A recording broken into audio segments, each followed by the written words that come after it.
उनको सीएम कहा जाता है, मगर वो सीएम नहीं है, वो राजा जैसे काम करते हैं।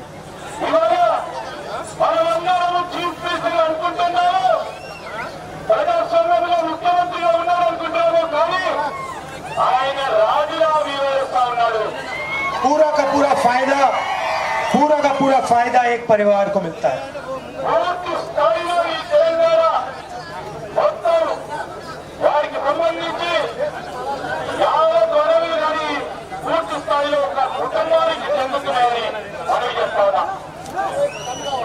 अगर आप उनके परिवार के हो तो कोई भी सपना देख सकते हैं,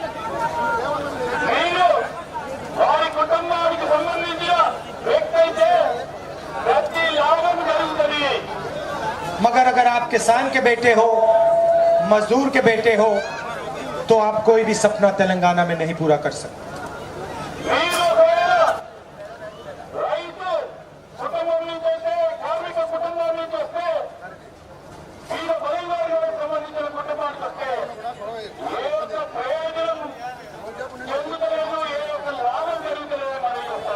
पता नहीं आपकी जमीन कब छीन ली जाएगी, आपका पानी आपसे कब छीन लिया जाएगा।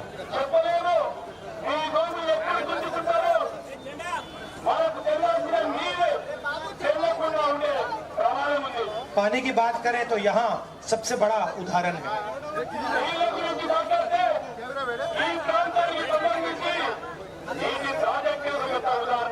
1 लाख करोड़ रुपए आपकी जेब में से यहाँ चोरी हुआ है।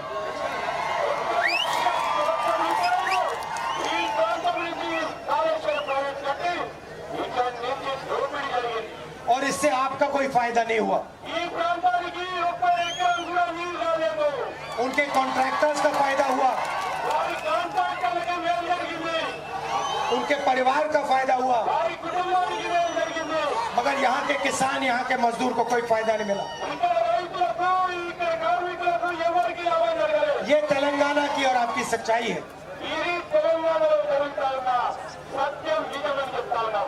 भाइयों और बहनों, ये मत सोचिए कि बीआरएस अकेली है।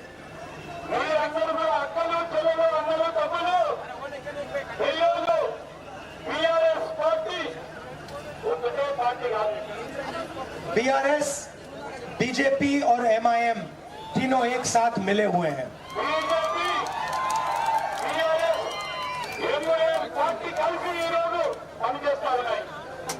और मैं ये आपको बहुत आसानी से समझा सकता हूँ। पूरा देश जानता है कि मैं बीजेपी से लड़ता हूँ।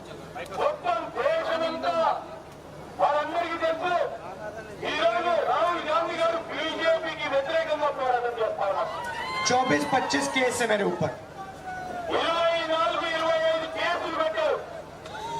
मेरा घर छीन लिया,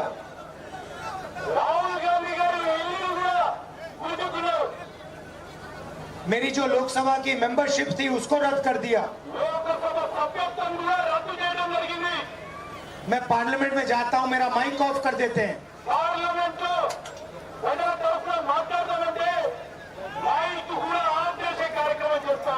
अब मैं आपसे सवाल पूछता हूं, विपक्ष के सब लोगों के पीछे CBI, ED, income tax department, मगर आपके चीफ मिनिस्टर के खिलाफ कोई केस नहीं, ना ईडी, ना सीबीआई, ना इनकम टैक्स।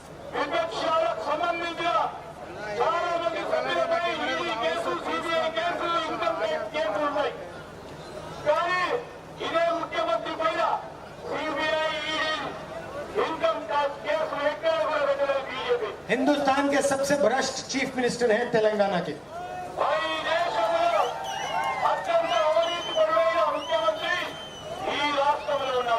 मगर कोई इंक्वायरी नहीं, क्योंकि ये एक साथ काम करते हैं। पार्लियामेंट में देखिए, जहां भी बीजेपी को जरूरत पड़ती है, बीआरएस एकदम उनका समर्थन करता है।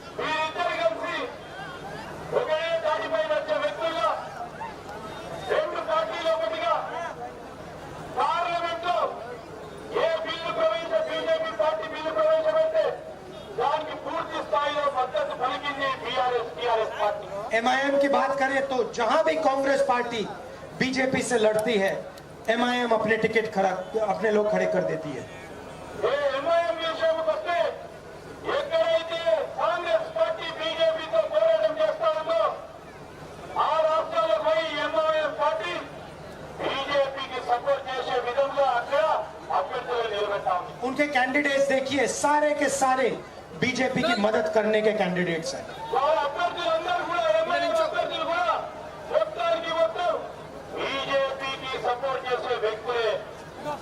असम में, महाराष्ट्र में, पूरे देश में ये अपने कैंडिडेट्स डालते हैं कांग्रेस पार्टी को नुकसान पहुंचाने के। అస్సాంలో కానీ మహారాష్ట్రలో కానీ మొత్తం దేశవ్యాప్తంగా కూడా MIM బీజేపీకి సపోర్ట్ చేసే అభ్యర్థులను నిలబెట్టి కాంగ్రెస్ పార్టీకి వ్యతిరేకంగా పనిచేస్తారు। हम विचारधारा की लड़ाई लड़ते हैं। हमारी विचारधारा बीजेपी RSS की विचारधारा के खिलाफ है। మేము సిద్ధాంతపరమైన విరుద్ధం చేస్తాం। ఈ రోజు RSS బీజేపీ సిద్ధాంతానికి విరుద్ధంగా మేము పోరాటం చేస్తా ఉన్నాం। आपके चीफ मिनिस्टर हाथ जोड़ के नरेंद्र मोदी जी के सामने खड़े हो जाते हैं। మీ ముఖ్యమంత్రి చేతులు కట్టుకొని నరేంద్ర మోడీ ముందర నిలబడటం జరుగుతా ఉంది। मैं नरेंद्र मोदी के सामने जाता ही नहीं हूं, कभी नहीं जाऊंगा। నరేంద్ర మోడీ ముందర నేను ఎప్పుడు పోను, ఇంకా కూడా ఎప్పుడు పోతానని చెప్తున్నాను। ये पूरा देश जानता है कि अगर कोई RSS बीजेपी से लड़ रहा है, नफरत से लड़ रहा है, हिंसा से लड़ रहा है, तो उसका नाम राहुल गांधी है। మొత్తం దేశ ప్రజలందరికీ తెలుసు RSS బీజేపీకి వ్యతిరేకంగా పోరాటం చేస్తా ఉన్నామంటే ఈ రోజు దేశానికి సంబంధించి ఏ అంశం విషయమైన పోరాటం చేస్తాడు కేవలం రాహుల్ గాంధీ గారే తెలుసు। और ये भाइयों और बहनों, ये राजनीतिक बात नहीं है। అక్కలేరా చెల్లెలేరా అన్నలారా ఇది రాజకీయమైన అంశంగా మాట్లాడలేదు। ये खून की बात है।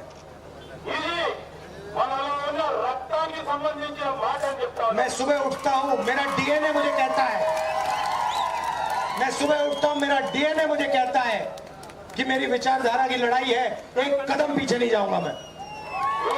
ఒక్కడిని ఏమని ఆలోచన చేస్తా ఉంటావు నాలో ప్రవహించే రక్తం కాంగ్రెస్ పార్టీ సిద్ధాంతానికి అనుగుణంగా और मैं आपको बताता हूं, जितना ये RSS बीजेपी के लोग मेरे ऊपर आक्रमण करते हैं, उतना मुझे अच्छा लगता है। ఎంత వరకైతే బీజేపీ ఆర్ఎస్ఎస్ లను విరుద్ధంగా నాపై పోరాటం చేస్తారో నాకు అంతగా మంచిగా అనిపిస్తుందని చెప్తా ఉన్నా। उतनी मुझे खुशी आती है कि मैं अपना काम कर रहा हूं, सच्चाई के लिए लड़ रहा हूं। ఎంతవరకు వారు పోరాటం చేస్తూ ఉంటారో అంతవరకు నాకు సంతోషం అనిపిస్తుంది। ఎందుకంటే నిజం గురించి పోరాటం చేస్తున్నవారు। कल मैं तेलंगाना में अपनी बहन को लाया। నిన్న నేను మా సోదరి మనిని తెలంగాణకు తీసుకురావడం జరిగింది। आपने अपने आप से पूछा कि मैं अपनी बहन को यहाँ क्यों लाया? మీరు అడగండి నేను ఎందుకు మా సోదరి మని ప్రియాంక గాంధీని ఎందుకు తీసుకొచ్చామని। क्योंकि मैंने प्रियंका से मैंने कहा देखो मैं तेलंगाना जा रहा हूं, मेरा तेलंगाना से राजनीतिक रिश्ता नहीं है, पारिवारिक रिश्ता है। నేను ప్రియాంక గాంధీ గారితో చెప్పాను తెలంగాణ వెళ్తా ఉన్నాను, తెలంగాణ ప్రజలకు నాకున్నది రాజకీయ అనుబంధం కాదు, కుటుంబ పరంగా ఉన్న అనుబంధం అని చెప్పాను। और मैंने उसे कहा कि ये रिश्ता जो है, पारिवारिक रिश्ता, ये तुम्हारा और मेरा सिर्फ नहीं है, ये हमारी दादी का भी रिश्ता था। ఈ అనుబంధం కేవలం నాకు మీకే కాదు, మా నాయనమ్మ ఇందిరమ్మ గారితో మీకున్న అనుబంధం। और उससे पहले जवाहरलाल नेहरू जी का रिश्ता था। ఇంతకుముందు జవహర్లాల్ నెహ్రూ గారితో కూడా మీకు మాకు ఉన్న అనుబంధం మన కుటుంబ పరంగా అనుబంధం। हमारा रिश्ता राजनीतिक नहीं है, मोहब्बत का रिश्ता है, प्यार का रिश्ता है, पारिवारिक रिश्ता है। మన ఇద్దరి మధ్యలో ఉన్న అనుబంధం రాజకీయ పరంగా ఉన్న అనుబంధం కాదు, ఇది కుటుంబ పరంగా ఉన్న అనుబంధం, ప్రేమానురాగంతో ఉన్న అనుబంధం, ఆత్మీయతో కూడుకున్న అనుబంధం అని తెలియజేస్తా ఉన్నా। जो राजनीतिक रिश्ता वाले लोग होते हैं वो भाषण में झूठ बोल जाते हैं। రాజకీయ అనుబంధంతో ఉన్నవారు వచ్చి ఇష్టారాజ్యంగా అడ్డగోలుగా సత్యదూరంగా అబద్ధాలు చెప్తూనే ఉన్నారు. नरेंद्र मोदी आके आपसे कहेंगे हर बैंक अकाउंट में 15 लाख रुपए डाल दूंगा। నరేంద్ర మోడీ గారు అందరికీ చెప్పారు, ప్రతి కుటుంబానికి బ్యాంక్ అకౌంట్ లో 15 లక్షల రూపాయలు వేస్తామన్నారు. नोटबंदी से काले धन के खिलाफ लड़ाई लड़ जाऊंगा। నోట్ల రద్దుతో మరి నల్ల ధనానికి వ్యతిరేకంగా పోరాటం చేస్తామన్నారు. जीएसटी से गरीबों का फायदा होगा। एक के बाद एक झूठ बोल जाते हैं। జీఎస్టీ ద్వారా పేదవారికి ఉపయోగపడే కార్యక్రమం చేస్తా అన్నారు. ఒక తర్వాత ఒకటి అబద్ధం ఆశ్రయ ఉంటారు. दूसरी तरफ आपके चीफ मिनिस्टर हैं, उन्होंने आपसे कहा हर दलित गरीब व्यक्ति को 3 एकड़ जमीन दूंगा। ఇంకో తరఫున ఇప్పుడున్న మీ ముఖ్యమంత్రి గారు పేదవారికి 3 ఎకరాల భూమి ఇస్తా అని వారు కూడా ఇదే విధంగా మాట్లాడినారు. मैं आपसे झूठ बोलने नहीं आया हूं, మీకు అబద్ధాలు చెప్పడానికి రాలేదు నేను ఇక్కడికి. क्योंकि मैं जानता हूं मैं अपने परिवार के लोगों से झूठ नहीं बोलता। నాకు తెలుసు ఇది మన కుటుంబం, ఈ కుటుంబం మా కుటుంబం కనుక ఇక్కడ నేను అబద్ధాలు ఆడడానికి రాలేదు. जिनसे मैं मोहब्बत करता हूं उनसे मैं झूठ नहीं बोलता हूं। ఎవరితోనైతే ప్రేమ రాగంతో ఉంటానో వారికి నేను అబద్ధాలు చెప్పను. यहाँ महिलाएं आई हैं, ఇక్కడ చాలా మంది మహిళలు వచ్చారు. आप अच्छी तरह सुनिए। మీరందరూ వినండి. प्रदेश का बोझ आपके कंधों पे पड़ता है। మన రాష్ట్రానికి సంబంధించిన బాధ్యత మీ పైన ఉంది. आप सुबह उठती हैं, महंगाई की चोट आपको लगती है। మీరు పొద్దున్నే పెరిగిన ధరలపై ఎప్పుడు కూడా ఇబ్బంది పడతా ఉంటారు. आपके बच्चों को रोजगार नहीं मिलता, दर्द आपको होता है। మీ పిల్లలకి ఉద్యోగ అవకాశం లేక మీకు ఈ నిత్యం ప్రతిరోజు బాధపడతా ఉంటారు. खाना पकाती हैं तो 1000 रुपए का सिलेंडर लगता है। మీరు వంట వండినప్పుడు వంటలు చేసుకోవడానికి 1000 రూపాయలు సిలిండర్ పొద్దు ధర. बस में जाती हैं, आपको टिकट खरीदने का पैसा देना पड़ता है। మీరు బస్సులో ప్రయాణం చేస్తే బస్సు టికెట్లు కొనాలి, కానీ అది కూడా పెద్దగా భారం పడతా ఉంది. जैसे ही हमारी सरकार यहाँ आएगी, రాబోయే కాంగ్రెస్ పార్టీ ప్రభుత్వంలో पहले दिन से तेलंगाना की महिलाओं के बैंक अकाउंट में हर महीने 2500 रुपए पहुंचेगा। కాంగ్రెస్ పార్టీ ప్రభుత్వం మొదటి రోజు నుంచి తెలంగాణకు సంబంధించిన అక్కలు చెల్లెలు ఆడపడుచులు వారింటికి ప్రతి నెల 2500 రూపాయలు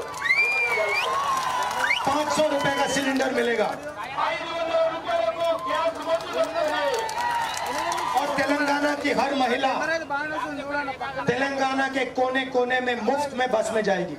తెలంగాణకు సంబంధించిన మన ఆడపడుచులందరూ తెలంగాణ నలుమూలలో బస్సు ప్రయాణం చేయడానికి ఉచితంగా ఫ్రీగా బస్సు ప్రయాణం చేయడం. आप देख लेना तेलंगाना में लहर आ रही है, कांग्रेस पार्टी की लहर है। మీరందరూ చూస్తా ఉన్నారు, గాలి వీస్తా ఉంది. యావత్ తెలంగాణలో కాంగ్రెస్ పార్టీ గాలి. आप याद रखना मैंने अब क्या बोला। और जैसे ही हमारी सरकार आएगी आप देखना, आप पूछना अपने आप से जो राहुल गांधी ने कहा था क्या सच कहा था या झूठ बोला। మీరందరూ గుర్తుపెట్టుకోండి, ఈ రోజు నేను మాట్లాడుతున్న ప్రతి మాట కాంగ్రెస్ పార్టీ ప్రభుత్వంలోకి వచ్చిన తర్వాత మీరు బేరీజు చేసుకోండి. రాహుల్ గాంధీ గారు మాట్లాడిన మాట కరెక్ట్ మాట్లాడిందా, తప్పు మాట్లాడిందా. और अगर पहले सच्चाई समझना चाहती हैं तो कर्नाटक चले जाइए और कर्नाटक में किसी भी महिला से पूछ लीजिए क्या वो बस में फ्री में जाती है, हाँ या ना। మీరు నిజం తెలుసుకోవాలంటే కర్ణాటకకు సంబంధించిన ఎవరినైనా అడగండి. ఆ కర్ణాటకకు సంబంధించిన అక్క చెల్లె అక్కడ ఫ్రీగా బస్సులో ప్రయాణం చేస్తా ఉన్నారు లేదా కనుక్కోండి అని చెప్తా ఉన్నా. उनसे पूछ लीजिएगा इनको बैंक अकाउंट में पैसा हर महीने आता है, हाँ या ना।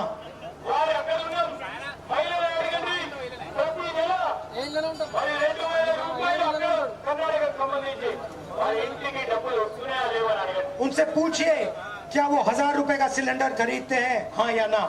వాళ్ళ ఇంట్లో అక్కడ కర్ణాటకలో 1000 రూపాయలు పెట్టుకొని సిలిండర్ కొట్టా ఉన్నారా లేదా అడగండి. भाई और बहनों, सबसे जरूरी बात अब मैं आपसे कहना चाहता हूँ, అక్కలారా అన్నలారా ముఖ్యమైన విషయం నేను చెప్పదలుచుకున్నా. हिंदुस्तान में अलग अलग समाज के लोग हैं। ఈ దేశంలో వివిధ వర్గాలకు సంబంధించిన ప్రజలు ఉన్నారు. ओबीसी हैं, दलित हैं, आदिवासी हैं, माइनॉरिटीज के लोग हैं, जनरल कास्ट के लोग हैं। ఈరోజు ఈ దేశంలో ఓబీసీలు ఉన్నారు, మహిళలు ఉన్నారు, ఎస్సీ ఎస్టీలు ఉన్నారు, మైనారిటీలు ఉన్నారు, అదేవిధంగా జనరల్ ఓసీ కేటగిరీకి సంబంధించిన వ్యక్తులు ఉన్నారు. हम चाहते हैं कि सब लोगों की भागीदारी हो हिंदुस्तान को चलाने में। మేము కోరుతా ఉన్నాం, దేశానికి సంబంధించిన సంపదలో వాటా ప్రతి ఒక్క భారత పౌరుడికి చెందే విధంగా ఆలోచన చేస్తా ఉన్నాం. आज तेलंगाना में किसी को नहीं मालूम कि तेलंगाना का धन कहां जा रहा है, किसके हाथ में है। ఈ రోజు తెలంగాణ రాష్ట్రంలో తెలంగాణకు సంబంధించిన సంపద ఎక్కడికి పోతా ఉంది, ఏ విధంగా ఖర్చు చేస్తా ఉన్నారు అని ఎవరికీ కూడా తెలియదు. अगर मैं आपसे पूछूं कि तेलंगाना में पिछड़ों की क्या आबादी है, आप मुझे नहीं बता सकते। ఈ రోజు మిమ్మల్ని అడిగితే తెలంగాణకు సంబంధించిన ఓబీసీ సంబంధించిన జనాభా ఎంత ఉందంటే జనాభా లెక్కలేదు. चलो मैं आपसे पूछता हूं, मुझे बता दो तेलंगाना में पिछड़े वर्ग की कितनी आबादी है। ఈ రోజు మేము అడుగుతా ఉన్నాం, తెలంగాణకు సంబంధించి ఓబీసీల కానీ ఎస్సీ ఎస్టీల మైనారిటీలకు సంబంధించిన జనాభా ఎంత ఉందంటే వారి దగ్గర సమాధానం లేదు. देखो हजारों लोग खड़े हैं, मगर इस सवाल का जवाब कोई नहीं दे सकता। ఈ రోజు వేలాది మంది ఉన్నారు, మేము అడిగిన ప్రశ్నకి ఎవరు కూడా సమాధానం చెప్పలేకపోతా ఉన్నారు. सही बात है। ఇది కరెక్టా కాదా? मैंने पार्लियामेंट हाउस में भाषण दिया పార్లమెంట్ లో నేను మాట్లాడినా, और मैंने सवाल पूछा నేను ఒక ప్రశ్న అడిగినా, कि आप मुझे बता दीजिए हिंदुस्तान में ओबीसी की कितनी आबादी है। मैं समझना चाहता हूं, मैं जानना चाहता हूं। మేము ప్రశ్న అడిగినాం పార్లమెంట్ లో, మొత్తం దేశ జనాభాలో బీసీలకు సంబంధించిన జనాభా ఎంత, ఏ విధమైన సమాచారం ఉందని అడిగినాం. भाई और बहनों, हिंदुस्तान को 90 अफसर चलाते हैं।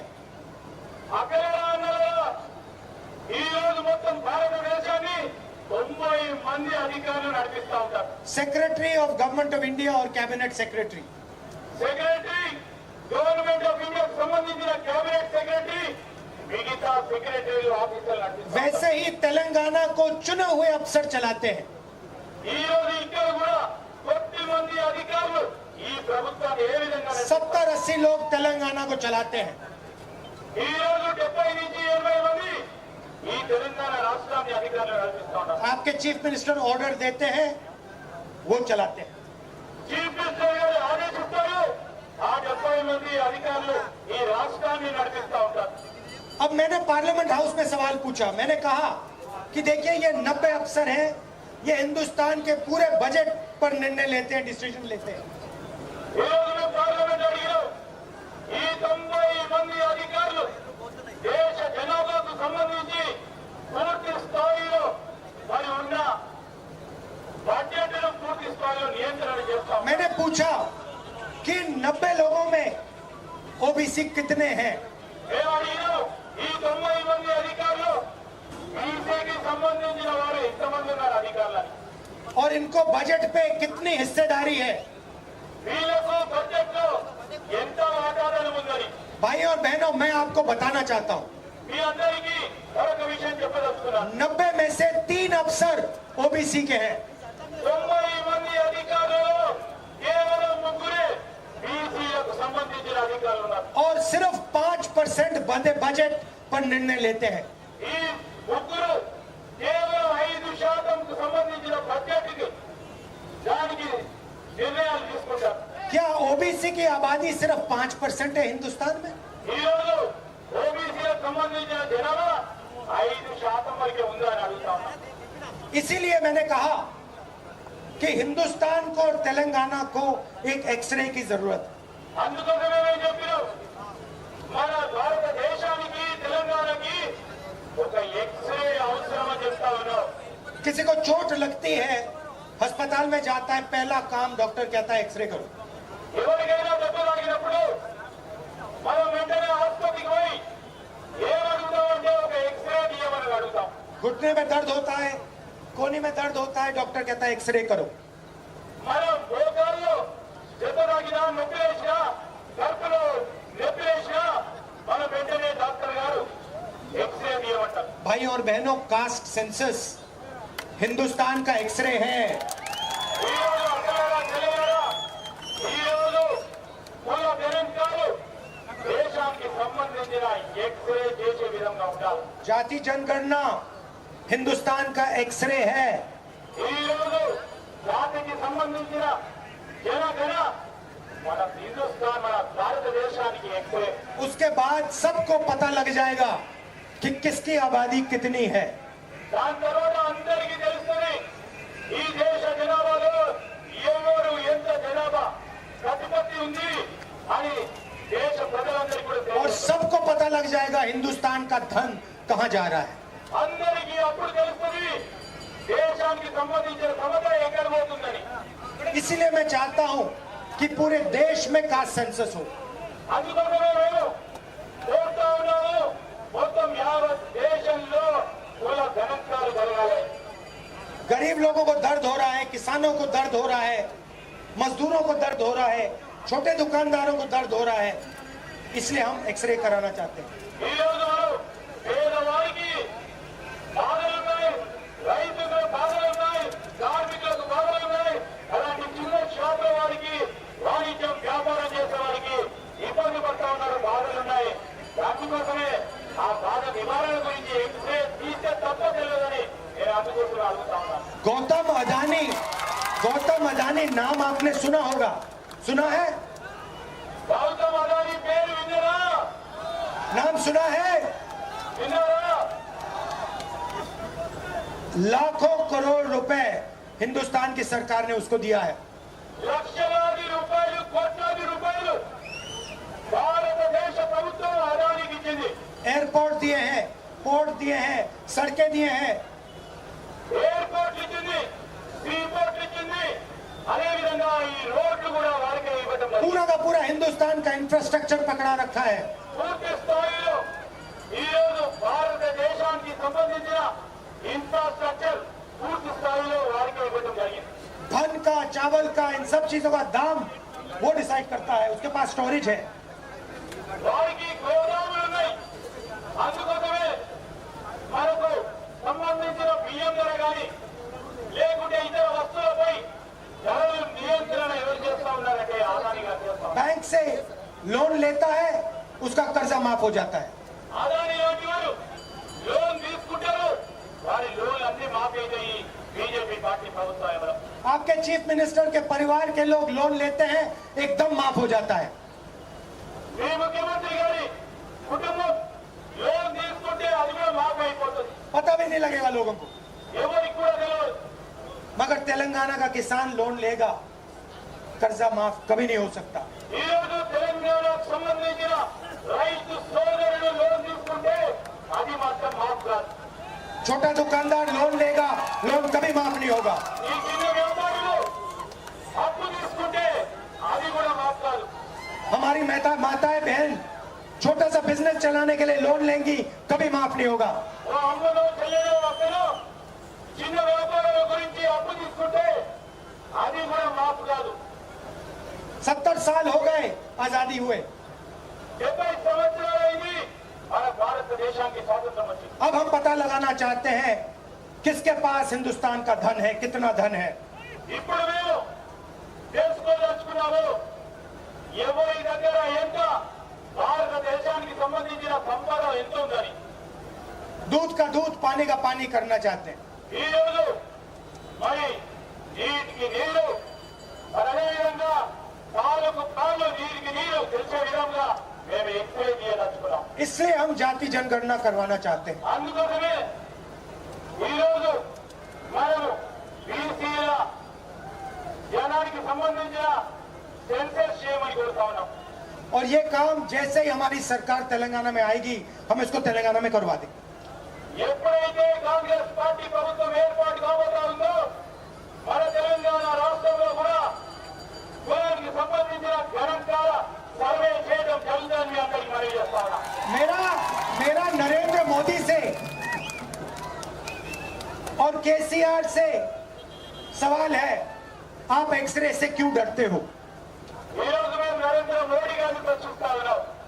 మేము అడిగిన ఎక్స్రేకి ఎందుకు భయపడతా ఉన్నారని, क्या छुपा रखा है आप लोगों ने? ఏమి దాచిపెట్టారని అడుగుతా ఉన్నాం. आप इन अरबपतियों को क्यों रक्षा कर रहे हो? ఎందుకు ఈ కోటీశ్వరులను ఎందుకు వెనుకేస్తా ఉన్నారు, కాపాడుతా ఉన్నారు? का सेंसस से साफ हो जाएगा पूरा का पूरा. కుల గణాంకాల ద్వారా పూర్తి స్థాయిలో పట్టబయలైందని. उसके बाद तेलंगाना की सच्ची विकास की कहानी शुरू होगी.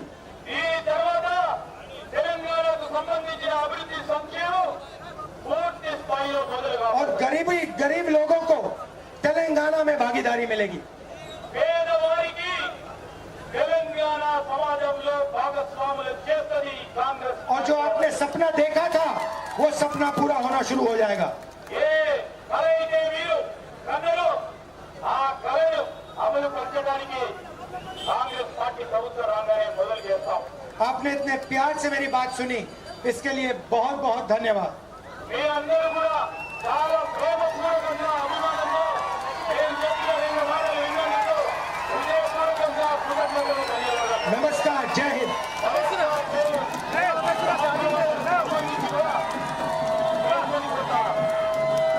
और यहाँ आप श्रीधर बाबू को जिताइए भारी बहुमत